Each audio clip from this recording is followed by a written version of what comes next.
she got the love sickness. Obviously, she wants Rayleigh, and this man, because he cannot see her, because he knows how down bad she is for him, Rayleigh stayed on the ship. Rayleigh was like, I am not coming here. Shakky is so horny, dog. That woman was so insanely down bad for Rayleigh. Shout out him, because he wifed the baddest girl in the series. Then you had the stuff with Moria, the stuff with Roger and Xebec, Harald versus Xebec, Shanks and Shamrock. We gotta talk about One Piece chapter 1058, because a lot of stuff happened in this chapter. So starting out, apparently Gecko Moria was a part of the Kozuki clan. What the heck? You know, whenever they had that clash with Kaido, I thought I don't want to necessarily say it was random, but Gecko Moria, like, why the fluff was that in the whole Odin Kaido flashback? What relevance did Moria have there? I thought it was just going to showcase why Moria was considered a warlord. We know that he was in the New World, got kicked out, got defeated, and he ended up retreating to the first half of the Grand Line. But yeah, it would make a lot more sense if he was affiliated with the Kozuki clan, why he ended up clashing with Kaido. And because he's a part of the Kozuki clan, does that mean that he can read the poneglyphs? And if he ends up joining Cross Guild, well, that'll be, I guess, Buggy's end to be able to make it to Laughdale, because they have someone that can read the poneglyph. I gotta look more into it, probably gonna do some stuff, you know, a little bit more with my breakdown, but I just want to talk a little bit about Moria here, because someone who we all consider is probably the worst of the warlords, someone we don't necessarily care about, he might actually have some importance to the story. But starting off the chapter, Roger, he is pouting. My boy is upset. Everybody knows that Shakky ends up quitting, or ended up quitting, knows that she's at Hachinosu. And Gabon's like, Rayleigh, why the heck is Roger like this? He's been pouting, been upset ever since you guys had your little one-on-one. And Rayleigh's like, shoot. Because apparently Shakky ended up leaving Rayleigh a love note that said, come and make me yours. That is some, I ain't gonna hold you. I know that Rayleigh said that he don't want to get tied down, not saying that he ain't interested in her, but I cannot lie. If a baddie, like someone that is like hot, someone that is like fine, went up in here, especially like they're the ones that reached out to me first, they made the first move. Oh, Rayleigh is a better man than me. I would have hunted her down to the ends of the earth. Someone as bad as Shakky is interested in me? In little old me? Oh yeah, 100% I'm pouncing, making a move. I'm with Roger on this one. I don't understand how Rayleigh can be so calm, collected, not even trying to pursue her, being all nonchalant. Nah, I'm gonna be down bad. I'm finna be barking.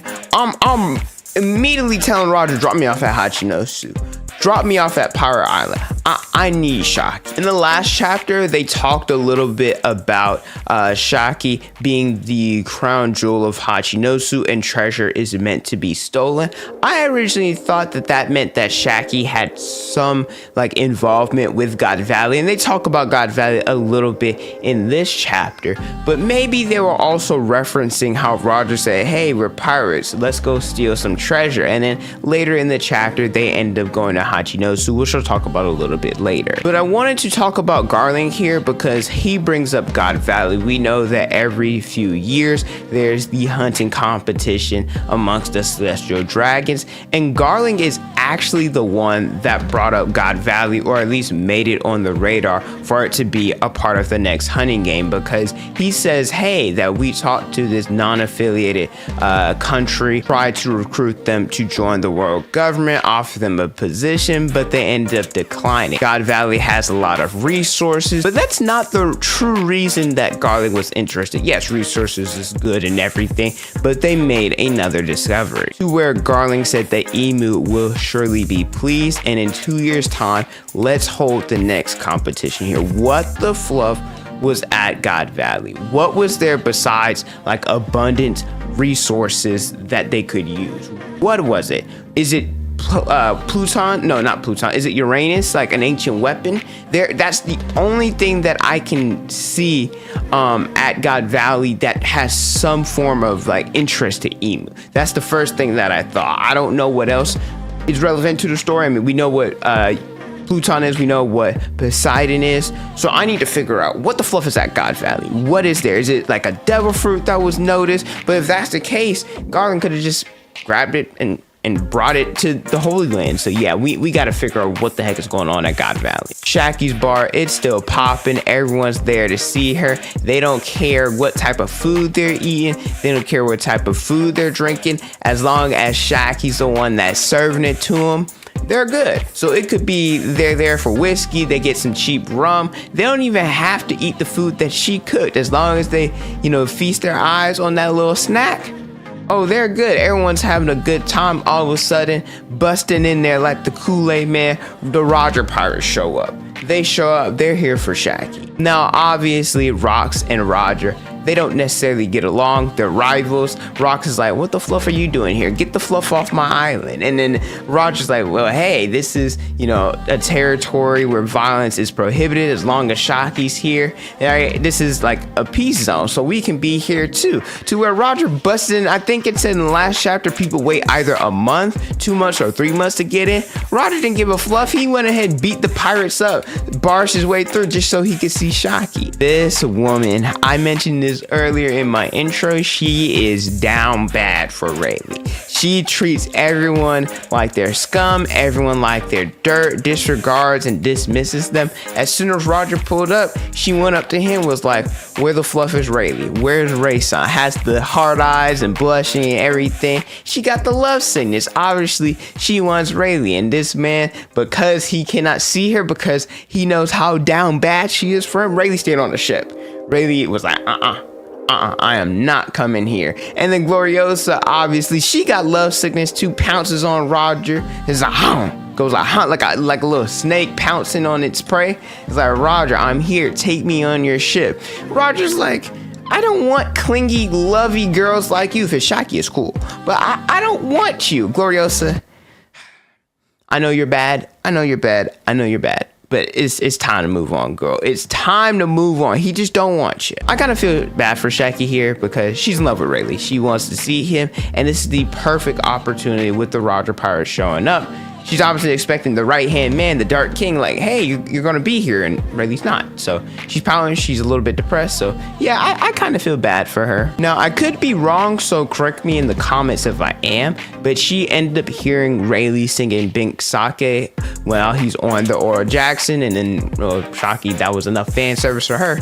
That was enough for her, because she ended up fainting just hearing Rayleigh singing. Like I said, I could be wrong, but he's the only one that was left on the ship, and well, you see the Oro Jackson, so she got a little bit of fan service, I guess. But if you guys enjoy regular One Piece content, let me know by leaving a like, subscribing to the channel, and hitting the notification bell so you guys never miss out on a new video. I put about different One Piece content almost each and every day. I am very disappointed in Harald. I really am.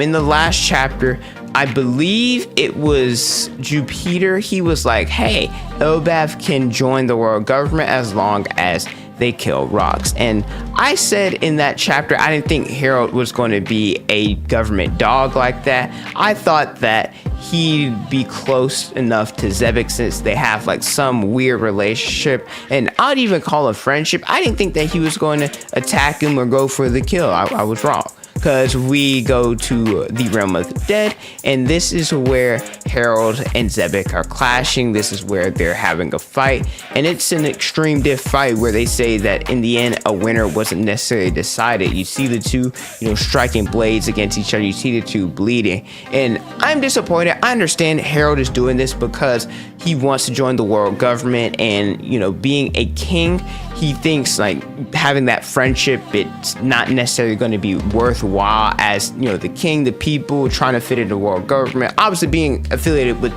the world's biggest criminal at the time, it's not a good look. But Xebec, he's bad, yes, but the world government is equally as bad. I know that there's some good, there's some bad there, but the world government isn't all peachy keen. And so I understand that Harald's like, hey, the history of the giants that we have, everybody, all the bad things that we've done in the past, people, they still see that we're still shackled by that. So I think joining the world government, it'll allow people to see that, hey, the giants of Elbaph have changed. And in Xebec's, eyes, he's like, you're just being a dog to the world government, and they aren't even necessarily the good guys. If anything, I'd argue that Harald essentially sold his soul, or sold himself to the world government because of the power and influence they have, and he ended up losing a friend because of it. Regardless of how you feel about Xebec, if he's a good or bad guy,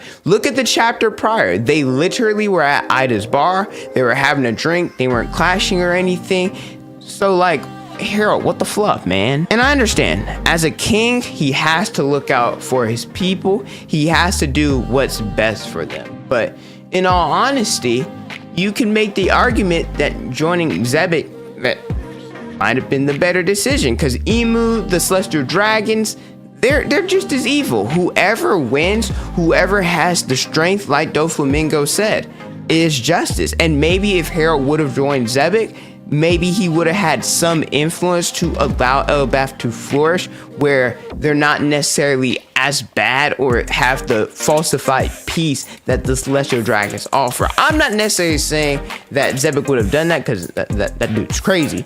But I also don't really like the fact that Harald's doing this, becoming like a slave to the world government. And, I don't want to say he's ignorant, because in the last chapter he talks about knowing that they're bad. It just bothers me that he's willing to join a cause thinking that he can change it when he's seen how dirty they are. The chapter ends with, I don't want to say a shocking reveal, because we know that Shanks was at God Valley, but we did not know that that's where they were born. Shanks was born in the West Blue. He was born at God Valley with his twin brother Shamrock. They have red hair, taking after their mother. So people that are mad about Garling not having red hair, I know a lot of people are like, oh, why the fluff does he have blonde hair? Well, it's because their mom is the one that had the red hair. So everybody that's mad, you were mad for no reason. I wonder if we're going to get a reveal of who the mother actually is, or if she has some relevance, because